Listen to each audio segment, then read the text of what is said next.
নানা অনুষ্ঠানের মধ্য দিয়ে শ্রীভূমি জেলায় রামকৃষ্ণনগর সমজেলায় ৭৯তম স্বাধীনতা দিবস উদযাপিত হল। সকাল ৯টায় রামকৃষ্ণনগর বিদ্যাপীঠ হায়ার সেকেন্ডারি স্কুলে খেলার মাঠে আনুষ্ঠানিকভাবে জাতীয় পতাকা উত্তোলন করেন সমজেলার জেলা কমিশনার নীলোৎপল পাঠক।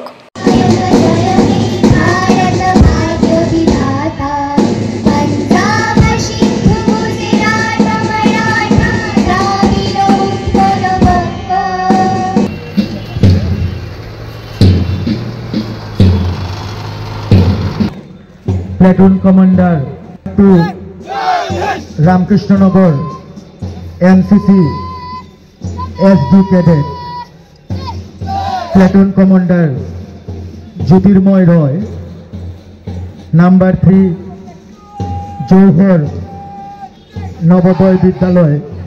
দেশের ৭৯তম স্বাধীনতা দিবস উপলক্ষে আজ রামকৃষ্ণনগর সমজেলায় প্রভাত ফেরি অনুষ্ঠিত হয়। এরপর সরকারি বেসরকারি বিভিন্ন শিক্ষা প্রতিষ্ঠান সহ আসাম সরকারের বিভিন্ন বিভাগের কার্যালয়ে জাতীয় পতাকা উত্তোলন করা হয়। সকাল ৮টা ৩৫ রামকৃষ্ণ বিদ্যাপীঠ হায়ার সেকেন্ডারি স্কুলে খেলার মাঠে শহীদ বেদিতে পুষ্পার্ঘ্য এবং প্রদীপ প্রজ্বলন করেন রামকৃষ্ণনগর সমষ্টির বিধায়ক বিজয় মালাকার, সমজেলার জেলা commissioner Nilotpal Pathak, CDSP Anshul Sharma, assistant commissioner Anwesha Khersa, Ramakrishnanagar circle officer Souvik Dutta, OC Liton Nath, BDO Antara Pal সহ অন্যান্য বিশিষ্ট ব্যক্তিবর্গরা। রামকৃষ্ণনগর প্রেস ক্লাবের পক্ষ থেকে শহীদ বেদিতে পুষ্পার্ঘ্য এবং প্রদীপ প্রজ্বলন করা হয়। তারপর সকাল ৯টায় আনুষ্ঠানিকভাবে জাতীয় পতাকা উত্তোলন করেন সমজেলার জেলা কমিশনার নীলোৎপল পাঠক। এছাড়াও এনসিসি বাহিনীর অভিবাদন গ্রহণ করেন তারা। এরপর আজকের দিনের তাৎপর্য ব্যাখ্যা করেন সমজেলার জেলা কমিশনার। বিভিন্ন স্কুলের ছাত্রছাত্রীরা দেশাত্মবোধক সঙ্গীত এবং নৃত্য পরিবেশন করেন।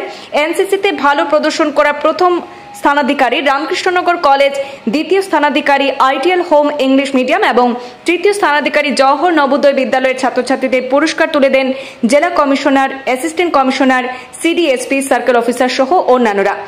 আজকে স্বাধীনতা দিবসে অংশগ্রহণ করা ছাত্রছাত্রীদের মধ্যে সার্টিফিকেটও তুলে দেওয়া হয় সমজেলার পক্ষ থেকে।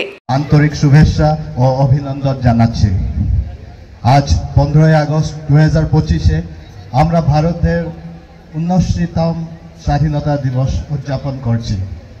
প্রায় ২০০ বছরের ব্রিটিশ শাসন আর নিপীড়নের শৃঙ্খল ভেঙে নিজেদের হাতে শাসনভার নেওয়া মুঠে সহজ কাজ ছিল না। এর জন্য ভারতবাসীকে দীর্ঘ সংগ্রাম চালাতে হয়েছে। লক্ষ লক্ষ মানুষের আত্মত্যাগ ও রক্তের বিনিময়ে ভারত স্বাধীনতা অর্জন করেছে। জওহরলাল নেহরু, ভগৎ সিং, সর্দার বল্লভভাই পটেল, বি.আর. আম্বেদকর প্রমুখ মহান নেতাদের পাশাপাশি ভারতের প্রতিটি প্রান্ত থেকে অসংখ্য স্বাধীনতা সংগ্রামী এই আন্দোলনে অংশগ্রহণ করেছিলেন। আসাম থেকেও মনিরাম দেওয়ান, কুশল কোঁৱৰ, কনকলতা বৰুৱা, গোপীনাথ বৰদলৈ, ভোগেশ্বৰী ফুকননী, পিয়লি ফুকন, গুমদৰ কোঁৱৰ সহ আৰু অনেকে সক্রিয়ভাবে অংশগ্রহণ করে অসামান্য অবদান রেখেছেন। সেই সাথে আমাদের স্থানীয়ভাবে সংঘটিত চারগুলার মুল্ক চলো আন্দোলনটি ভারতের স্বাধীনতা সংগ্রামে এক চিরস্মরণীয় অবদান রেখে আনাসে কানাসে অসংখ্য অজ্ঞাত বিপ্লবী ও শহীদের আত্মত্যাগ ইতিহাসের পাতায় লুকিয়ে বসেছে।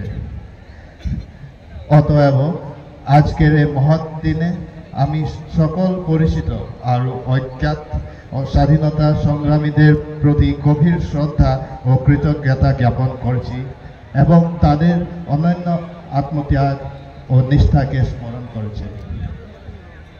ওই 15 আগস্ট 1947 সাল থেকে আমরা প্রতি বছর এই দিনটিকে ভারতের স্বাধীনতা দিবস হিসেবে উদযাপন করে আসছে। এই দিনটি ভারতের একটি জাতীয় দিবস। 1947 সালের এই দিনে স্বাধীন ভারতের প্রথম প্রধানমন্ত্রী পণ্ডিত জওহরলাল নেহরু লালকেল্লার তিরঙ্গা পতাকা উত্তোলন করে জাতির উদ্দেশ্যে ভাষণ দেন। সেই থেকে 15 আগস্ট 2025 পর্যন্ত ৭৯ বছর ধরে সারা দেশে গর্বের সঙ্গে তিরঙ্গা উত্তোলন, অফিস, বিদ্যালয়, গৃহে পতাকা প্রদর্শন, নিরাপত্তা বাহিনীর কুচকাওয়াজে ও বিচিত্রময় সাংস্কৃতিক অনুষ্ঠান আয়োজন করে উদযাপন চলছে। স্বাধীনতা দিবসের তাৎপর্য অপরিসীম। এই প্রতিটি প্রজন্মকে শহীদের স্মরণ করিয়ে দেশপ্রেম, ঐক্য, ভাতৃত্ব ও জাতীয় নিষ্ঠার প্রেরণা দেয়। আন্তর্জাতিক আঙ্গনীয় ভাতৃত্ব দৃঢ় কৰাতেও এই দিনটি